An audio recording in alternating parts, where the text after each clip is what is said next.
Hello, welcome back, and we're going to be looking at the Halloween Gambit. The Halloween Gambit is a very risky opening.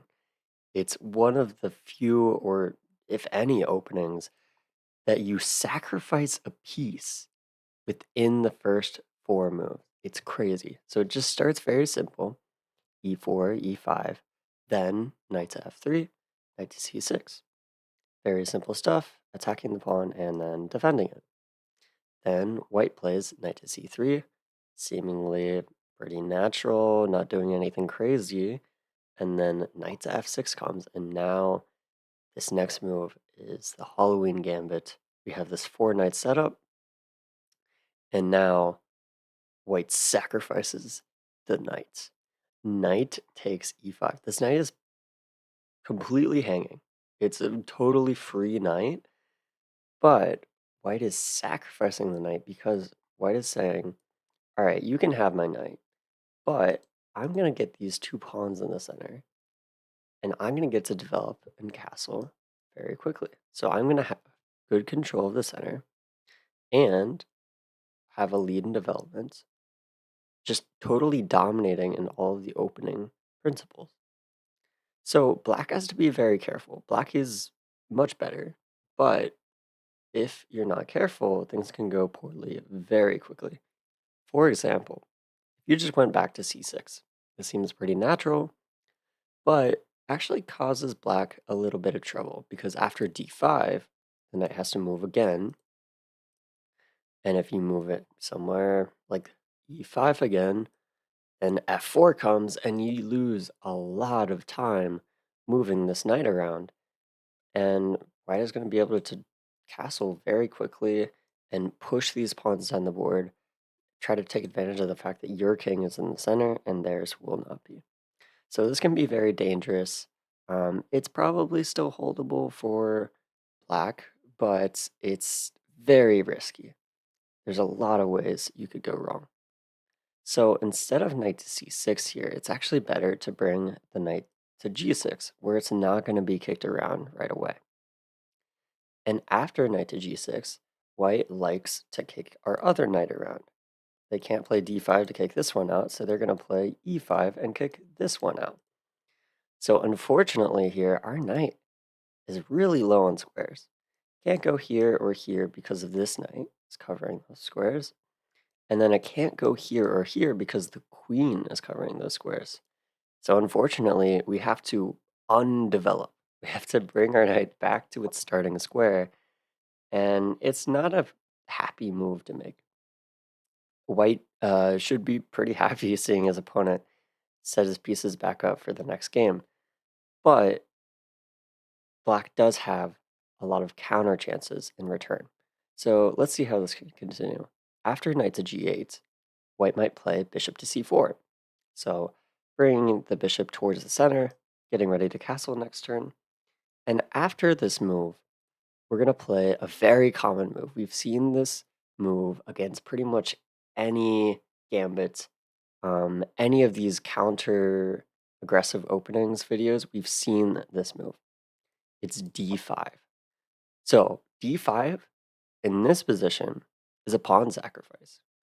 We just need it to get some space, to get room for our pieces to get out.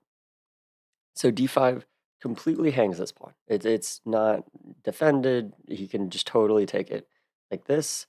But first, let's look at a few other options for white. So if white were to en passant, always a very tempting option, we would just take back with the bishop. And now we're going to be very happy because we've kind of undermined white's menacing center, and we're ready to play knight to e7 and castles. So say if white castles here, the reason we may not want to go here, we can, this is perfectly fine, but then this check becomes a little annoying. We kind of have to retreat this bishop. So I would prefer to block with a knight, and now no matter what white does, we're ready to castle next turn. So this would be a good way to go about the position. If they take on d6, we should be pretty happy. We're ready to castle very quickly. And again, if we can castle on any of these gambits, we're in very good shape because we have the material and white doesn't have much to show for it if we can castle. So e takes d6 is nothing to be afraid of. So let's look at knight takes d5. This is another way to take the free pawn. And in response to this, we're just going to keep developing. This is why we play d5, is to open up this bishop. So we want to develop this bishop, and we're developing it, bringing it off the back rank, but we're also attacking this knight on d5. So this is a great move, having two purposes. And after bishop to e6, white has a few options. They can go knight to, say, e3, but then we just kind of trade, and things are pretty simple. They could play queen to f3 to defend d5, but we would just play c6.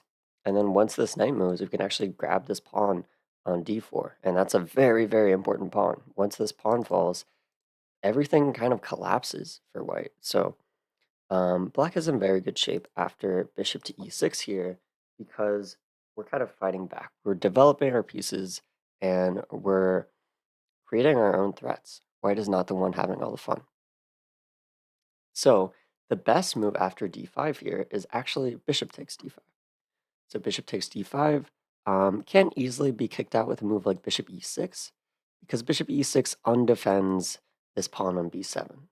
So unfortunately, it's not as easy to play, but we can develop this knight, which was undefended, and at the same time attack. So it's the same idea of developing and attacking one of white's pieces, but in this case, instead of the bishop, it's the knight doing that. So after knight 8 to e7, because both of these knights could technically go here, so we have to specify that it's the eighth rank knight.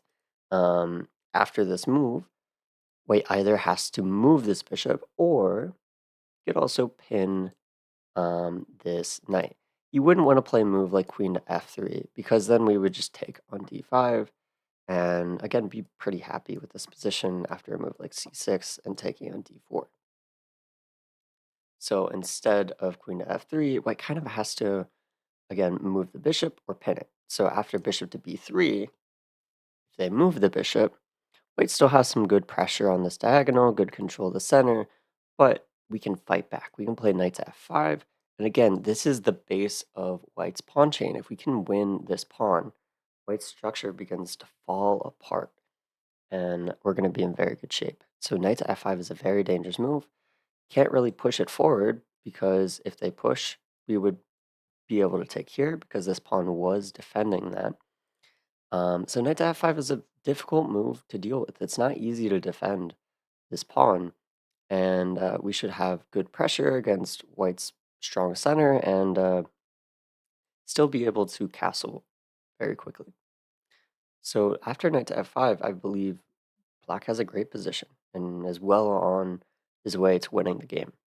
So bishop to g5, another developing move, is probably a better move, because, again, it's doing two things at once. Anytime we can develop and do something else, that's going to be a good move.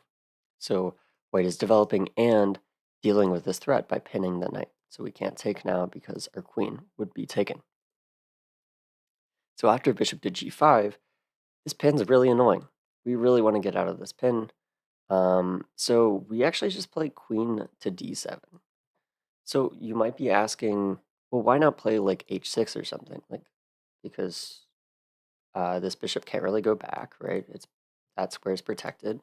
And it looks like that just kind of gets rid of this pin. But white has this very dangerous move, queen to f3, creating or countering our threat with a bigger threat of queen takes f7.